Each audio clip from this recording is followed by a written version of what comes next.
Coragem para Florescer, desperte a força que há em você, transforme cada desafio em uma nova pétala de aprendizado. E dia após dia, semeie sua melhor versão para colher um jardim de infinitas possibilidades que a vida oferece. Olá, seja muito bem-vindo ao Coragem para Florescer, um podcast onde a gente mergulha nas verdades e nas feridas ocultas do mundo corporativo para te guiar em uma jornada de transformação e liberdade. Muito prazer, eu sou Lili Assunção, eu sou a host desse podcast e nos últimos 20 anos eu tive um grande privilégio de viver na intimidade de grandes empresas do mundo todo. Eu fui uma observadora e uma pesquisadora profunda, vendo e ouvindo que raramente chega aos relatórios e muitos líderes nem imaginam. Hoje eu estou aqui para compartilhar essa vivência com vocês e as minhas teses, para que você e sua organização possam, de fato, florescer.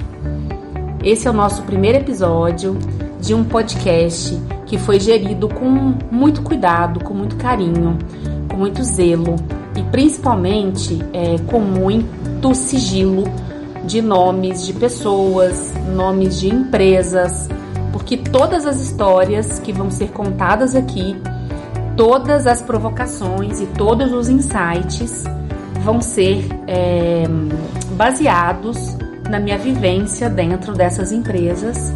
Então, vamos lá para o nosso primeiro episódio. Nosso primeiro episódio, que eu acredito que é um grande pontapé para muitas reflexões, né? Eu pensei em um tema que eu gosto muito, que eu acredito que seja um dos grandes problemas do mundo corporativo, que vem adoecendo infinitamente pessoas e o sistema como um todo. Então, o que os indicadores não contam? A sua empresa adoece ou ela cura? Olha que tema provocador, né? Muitas empresas gostam e privilegiam a gestão dos seus negócios através de números. Mas será que esses números, eles são números perfeitos ou eles traduzem uma realidade dolorosa? Essa é a grande questão, né? Por muito tempo, dentro das empresas que eu fui uma grande observadora, o mundo corporativo ele foi seduzido, né? Eu falo que os números para as empresas, para os engenheiros, para os profissionais que gostam do controle e da sensação de segurança que os números traduzem, né? Que os números dão essa segurança, entre aspas. Então, por muito tempo, o mundo corporativo ele foi seduzido por essa ilusão dos números perfeitos. Se os resultados financeiros estão bons, se a produtividade está alta, se os KPIs brilham os olhos, logo a conclusão da liderança é que está tudo bem. E aí, por inúmeras vezes, eu vi reuniões vazias, reuniões onde eu via aquele monte de gente sentada em volta de uma mesa, apresentando um PowerPoint onde ninguém entendia absolutamente nada, a não ser a pessoa que estava apresentando, onde tinham gráficos extremamente modernos, Power BIs moderníssimos, com cores e efeitos mirabolantes, mas os números, eles eram números que não traduziam a realidade nua e crua, e eu ficava muito triste quando eu via líderes baseando as suas tomadas de decisão naqueles números que davam uma falsa sensação de que estava tudo bem. Então, nesses meus 20 anos, né, nos bastidores das empresas, me mostraram uma verdade desconfortável, né? Mas eu acho que antes senti desconforto, né? Porque o desconforto ele nos impulsiona, nos faz querer movimentar. Que essa produtividade perfeita, né, entre aspas, que os líderes encontram nos indicadores verdes, indicadores brilhantes através do Power BI, muitas vezes é espremida a custas de uma saúde física e mental dos trabalhadores que de fato não estão dando conta. E aí a pergunta que eu sempre faço e até interrompo algumas reuniões é: às custas de que essa produtividade está tão favorável, tão bonita, tão adequada, né? Às custas de muitos trabalhadores sofrendo num grau altíssimo de sofrimento, e o sofrimento invisível, né? Porque não é um sofrimento que ele é traduzido, né? Nesses KPIs o sofrimento não está embutido, não tem um indicador, uma variável que some ou multiplique essa variável. Então, trabalhadores trabalhando até 2, 3 da manhã para gerar esses números que vão ser levados para as reuniões de desempenho.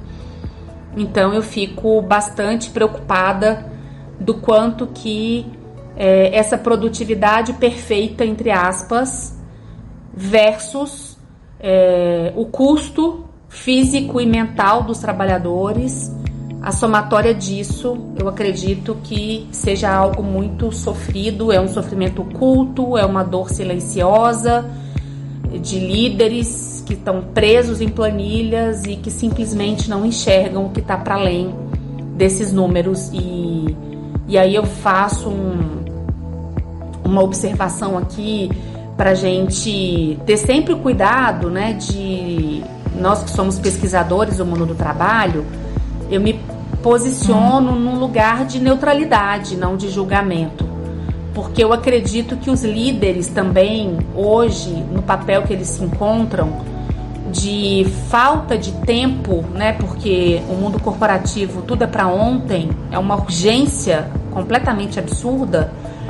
Os líderes também precisam lançar mão daquilo que está mais próximo deles e de mais fácil interpretação.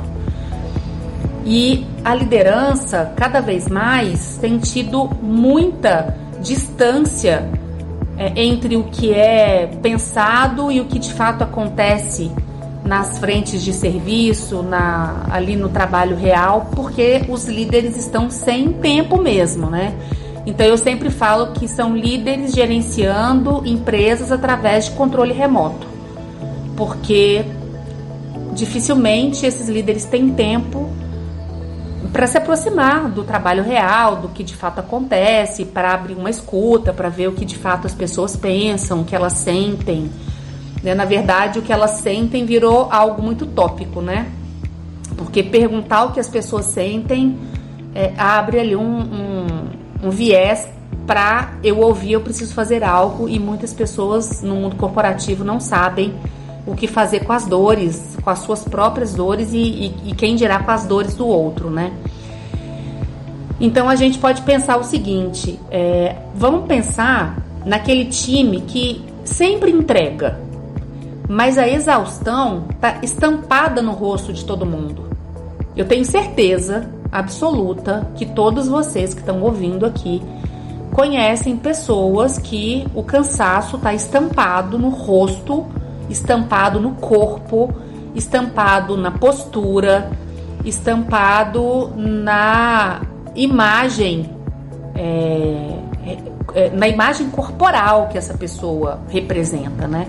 Tem muitas pessoas que elas são a representação clara do cansaço e da fadiga. Então, são pessoas que abrem mão da sua vida pessoal, abrem mão da sua vida afetiva, abrem mão do seu hobby, do seu lazer, para fazer uma entrega de valor para a empresa onde ela se dedica. Então, vamos pensar naquela frase que eu falei acima, né? A produtividade às custas de quê? Às custas de trabalhadores exaustos. Ou então vamos pensar naquela empresa com um crescimento acelerado, mas que tem uma rotatividade absurda. Eu acho que é um paradoxo, né? A gente pensar e admirar e se encantar por empresas que têm um crescimento acelerado, exacerbado, que aparece nas grandes mídias, mas que quando a gente se aproxima da realidade dessas empresas, a rotatividade é muito grande, porque as pessoas não conseguem ficar ali. Elas não conseguem permanecer por um tempo maior, porque a empresa suga toda a energia, suga toda a vontade de viver dessa pessoa. Então, o quanto que a gente tem admirado empresas com crescimento acelerado, mas que na intimidade são adoecidas. Ou então vamos pensar numa realidade nossa, eu tenho certeza que acontece com todos vocês. São os e-mails respondidos de madrugada, as férias que não são tiradas, né? Porque são telefonemas e WhatsApp que chegam sem parar, os almoços em frente ao computador. Então, assim, isso tudo parece engajamento. Isso tudo parece bonito aos olhos de muitos que dizem que trabalhador bom é trabalhador que veste a camisa. E quando você responde e-mail ou WhatsApp de madrugada, você é uma pessoa ligada, uma pessoa dedicada, né? Mas o quanto que isso, né, parece engajamento, mas no meu ponto de vista pode ser um desespero. Medo de perder o emprego, medo de ficar mal visto, medo de ser taxado pela liderança como uma pessoa com uma entrega baixa, medo da comparação, né? O seu colega faz, o seu colega responde, o seu colega tá ligado 24 horas e você não. Então, no meu ponto de vista, o que parece engajamento é um desespero. Não sei o que vocês pensam sobre isso, como é que isso está ressoando em vocês. E essa conta chega, né, gente? Eu sempre falo que é o custo invisível que as empresas acabam pagando e por vezes sem saber por que essa conta está chegando. Então chega na forma de burnout, a gente vê o Brasil liderando um ranking horroroso, né? Na América Latina, o Brasil ele está em primeiro lugar de país mais adoecedor, quando a gente está falando de adoecimento mental, que é o burnout, a ansiedade, a depressão, síndrome do pânico e entre outras tantas. A conta chega em forma de doenças crônicas, né? Vou até tomar um pouquinho de água, porque eu tô falando muito. Chega em forma de doenças crônicas, então pessoas com predisposição a algumas patologias como diabetes, como a hipertensão, se veem nesse cenário caótico do mundo do trabalho cada vez mais adoecidas, porque o estresse potencializa esses sintomas, mas também por falta de tempo de se cuidar, né? Então a gente vê muitas pessoas cuidando da saúde apenas nas férias, o que eu acho que é muito triste, porque férias é para curtir, viajar com a família, descansar e não para cuidar de doenças crônicas. Isso tem que ser feito no dia a dia e as pessoas não têm tempo. A conta chega no número aumentado cada vez mais de afastamento. Então eu estava puxando no Google o número de afastamentos por adoecimento mental no ano de 2024, né? A gente está gravando esse podcast em 2025. No Brasil eram 400 mil afastamentos por problemas mentais, então é uma coisa completamente absurda, e sem contar as subnotificações por pessoas que têm medo, vergonha, medo da comparação, medo de se parecer fraco frente aos outros e ao líder. Então são pessoas que estão doentes trabalhando, e não são poucas, tá, gente? São muitas pessoas. A conta chega em processos trabalhistas. Por fim, né? A gente tem uma reputação corporativa manchada.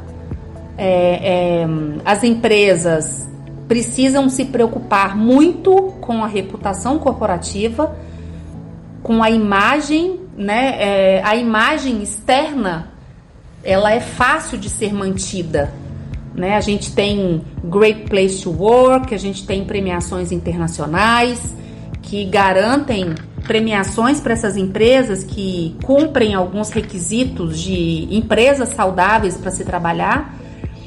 Mas a intimidade, gente, ela não mente, a intimidade não erra, ela não falha. Então a reputação das empresas hoje, ela está em risco, né, a reputação, quando a gente olha para dentro. O que os trabalhadores estão falando que eles estão falando nos corredores, o que eles estão falando na padaria, o que eles estão falando para o advogado, o que eles estão falando para os familiares. Então essa reputação, ela é muito difícil de se recuperar, muito mais do que resultados que a empresa vai perdendo ali trimestralmente. A reputação, uma vez manchada, é muito, muito difícil dessa organização recuperar a reputação. E aí tem algumas outras coisas que eu queria que a gente deixasse registrado como uma conversa importante para a gente refletir para onde que o mundo corporativo está indo, né? Onde nós estamos indo junto com ele e como que a gente faz para poder ser mais protagonista dessa história e ajudar a mudar o curso dessa situação que não está legal. E aí eu gosto muito de falar, né, de um tema que eu espero que faça sentido para vocês, né, que são as feridas ocultas. O que adoece por dentro? O que adoece por dentro dessas organizações, né, que eu gosto muito de falar do aspecto feridas organizacionais, que eu acho que é parece ter um viés negativo, um viés talvez não tão otimista, mas muito pelo contrário. Eu acredito que quando as empresas conseguem enxergar suas vulnerabilidades, quando ela conhece as suas feridas organizacionais, fica muito mais fácil dela tomar ação. Ela sabe, é como se essas feridas organizacionais, é como se elas fossem bússolas que direcionasse essas organizações para o caminho da solução do problema e também onde que eu devo colocar o meu investimento financeiro para resolver problemas que de fato vão resolver. Então a gente tem algumas feridas, né, que ao longo desses meus 20 anos eu presenciei feridas se abrindo e feridas crônicas dentro dessas empresas. Eu queria passar essas feridas aqui com vocês e lembrando que todas essas feridas, como as feridas do nosso corpo, elas são tratáveis.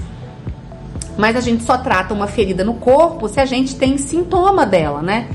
Vamos imaginar, a gente tem uma ferida no braço, eu sinto ali, quando ela tá começando, uma coceira, eu sinto um prurido, eu sinto uma dor, eu olho e falo, olha, tem uma ferida nascendo. Aí eu vou ao médico, eu vou à farmácia e começo o tratamento. Nas empresas é a mesma coisa.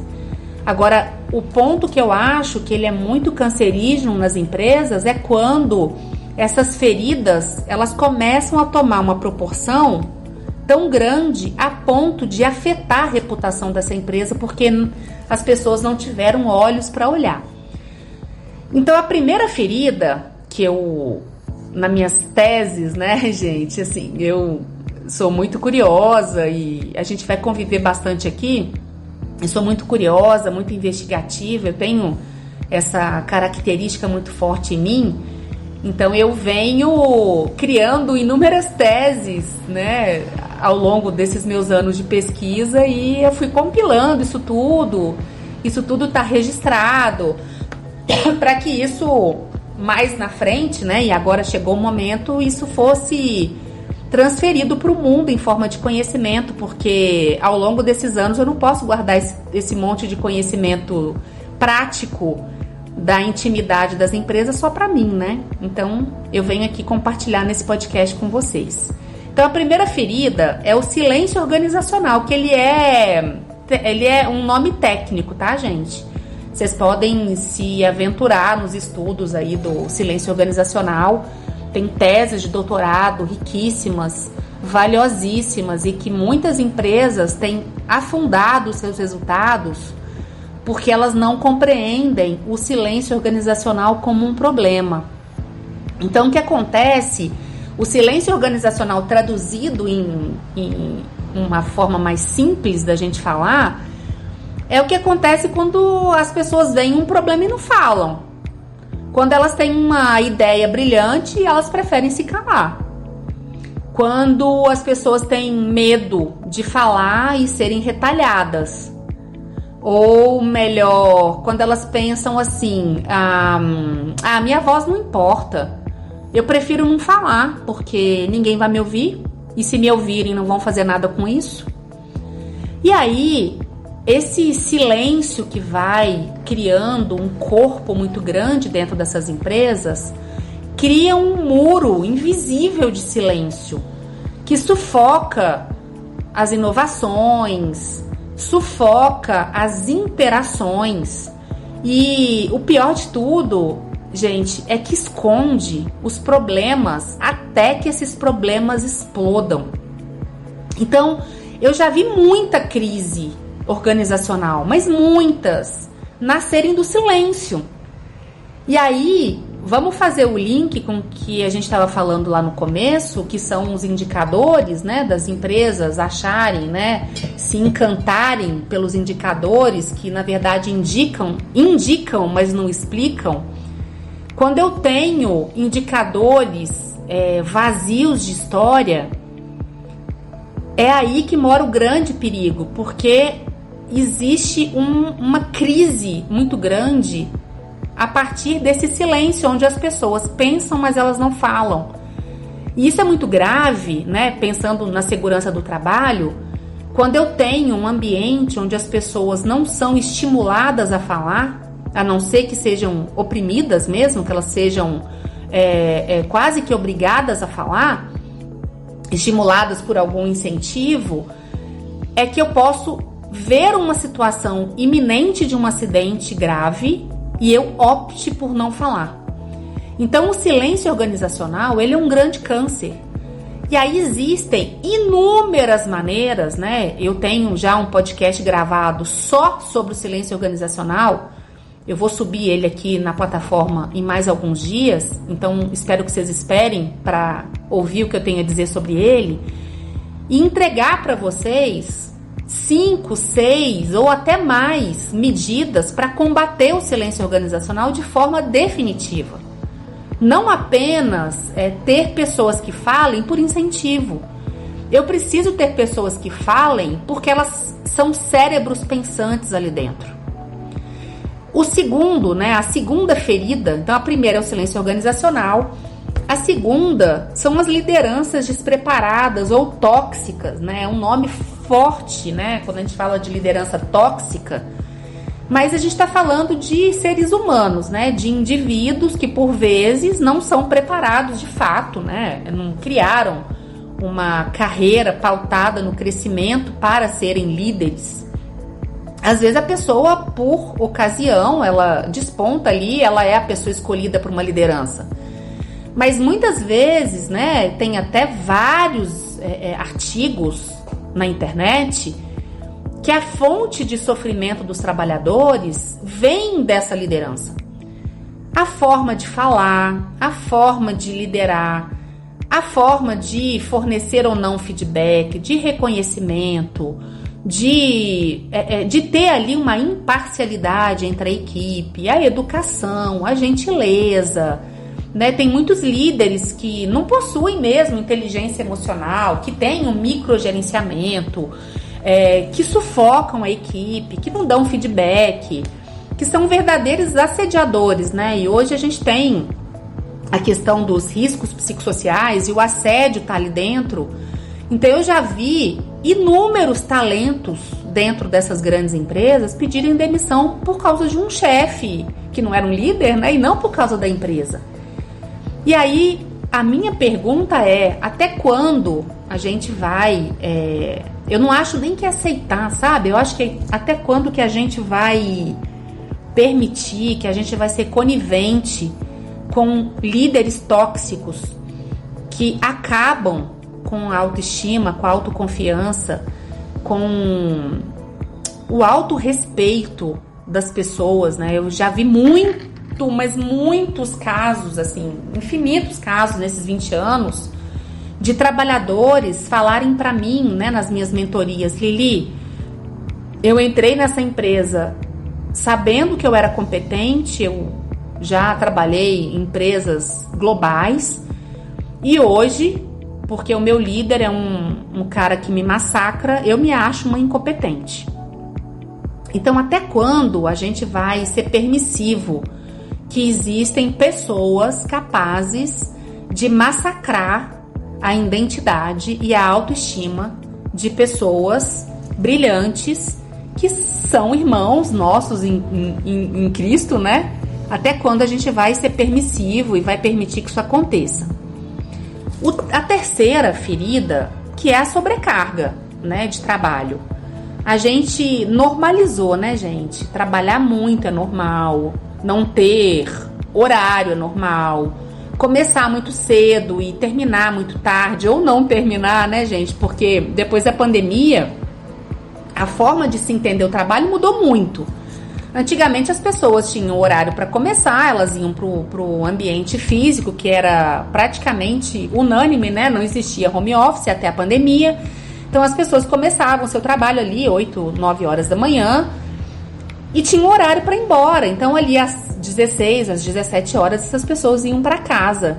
E aí assim findava o dia de trabalho, onde ela ia para casa, ficar com os filhos, fazer comida, fazer uma atividade física, sair para jantar e etc. Isso era o normal de antigamente. Só que hoje não, né, gente? A gente tá assim desde 2020, isso não tem fim, né? O trabalho ele não acaba, o computador não é fechado, ele não é desligado, o e-mail não é deslogado. Então essa sobrecarga crônica, é como eu falo sempre, né? A conta chega também. E a conta chega das pessoas exaustas, as pessoas perdendo família, as pessoas separando do marido da esposa, né? Realmente as pessoas se perdendo enquanto indivíduo e misturando a identidade. Muitas vezes a identidade delas e a identidade da empresa é misturada num nível quase que insolúvel, né? A pessoa dorme de crachá. Tô brincando, né? Mas é o que tá faltando. Então essa exaustão, ela não é mais uma dedicação, ela não é mais um engajamento, ela não é mais o vestir a camisa. Ela virou um risco, né? Ela virou um risco humano e legal, né? Porque a gente está falando de relações trabalhistas. Então, a NR1, né, do Ministério do Trabalho, que ela veio agora revisada, trazendo aspectos psicossociais que não podem mais ser ignorados, né? A fiscalização vai perguntar para as empresas, né, para os líderes: a sua empresa adoece ou a sua empresa cura as pessoas? Então, a minha experiência, ela diz que muitas empresas não têm essa resposta na ponta da língua, não. Por quê? Porque elas ainda estão vivendo na ilusão dos números positivos e dos indicadores verdes que dizem algo que na realidade está bem distante. Então, será que essas feridas, elas estão abertas na sua organização, na empresa que vocês trabalham? Vocês sentem isso no dia a dia? Um cansaço excessivo, uma falta dessa divisão de vida profissional e vida pessoal? Você se relaciona com líderes onde você olha e fala: gente, o que essa pessoa está fazendo no papel de liderança? Você sente insegurança, medo ou falta de vontade mesmo de falar: ai, não quero contribuir com essa empresa, a ponto de você ver e não querer falar? Agora, a boa notícia, né, gente, que até o tema desse podcast, o caminho para a cura e para o florescimento das pessoas dentro das empresas e das empresas enquanto ecossistema, é que essas feridas, elas podem e devem ser curadas. Então, se a gente está falando de um ambiente tóxico, de um ambiente adoecedor, de um ambiente desfavorável para o crescimento, isso tem cura. É isso que eu acho mais genial, sabe? Eu acho que é isso que me incentiva a fazer isso há mais de 20 anos, e eu sei que é isso que eu quero fazer pro resto da minha vida, é ajudar as pessoas a florescerem dentro do trabalho e as empresas darem condição, né? As pessoas são a semente. E o ambiente de trabalho é a terra, é o solo. Então, essa infelicidade, ela não precisa ser um novo normal, entre aspas, né? E a produtividade não precisa custar a alma, né, gente? Então, se a infelicidade no trabalho não precisa ser a regra, eu posso ser feliz sim no trabalho. e a minha produtividade não tem que custar minha alma, não tem que custar meu sangue. Então, o que a gente pode fazer juntos para a gente se desenvolver enquanto pessoa e profissional e a gente ser motor de transformação para essas empresas, porque trabalhar faz parte, eu preciso de trabalhar para viver. Eu não, né, gente? Todos nós. Então, na minha tese, né, forjada nessas décadas todas de estudo, é que a saúde humana e o sucesso empresarial, gente, precisam dar juntos. O bem-estar não pode ser um custo, ele tem que ser um investimento. E as pessoas trabalhando com engajamento, com ideias inovadoras, querendo fazer carreira, coisa que a gente não vê mais. Hoje a gente vê pessoas loucas para se aposentar, e para mim a aposentadoria virou uma fuga, né? As pessoas, elas querem fugir do trabalho para não terem que encarar essas sombras, né? E porque no ambiente de trabalho as sombras se misturam, né? A minha sombra com os meus medos, as minhas inseguranças, elas se misturam com as sombras organizacionais, que são as feridas que a gente está falando aqui. É isso tudo misturado, quando a gente não tem inteligência emocional, fica tudo insuportável, né? E o trabalho, ele é para ser prazeroso, ele não é para ser adoecedor. Então é por isso que o Coragem para Florescer existe, para iluminar essas sombras, para a gente juntos desvendar o que está oculto, aquilo que não é visível pelos indicadores. E juntos, né, eu vou ajudando vocês a pensar em ferramentas, em estratégias, em ideias, de repente um insight que você tiver a partir dessa conversa aqui no Coragem para Florescer, pode te dar força para lutar contra algo ruim que esteja acontecendo no seu ambiente de trabalho.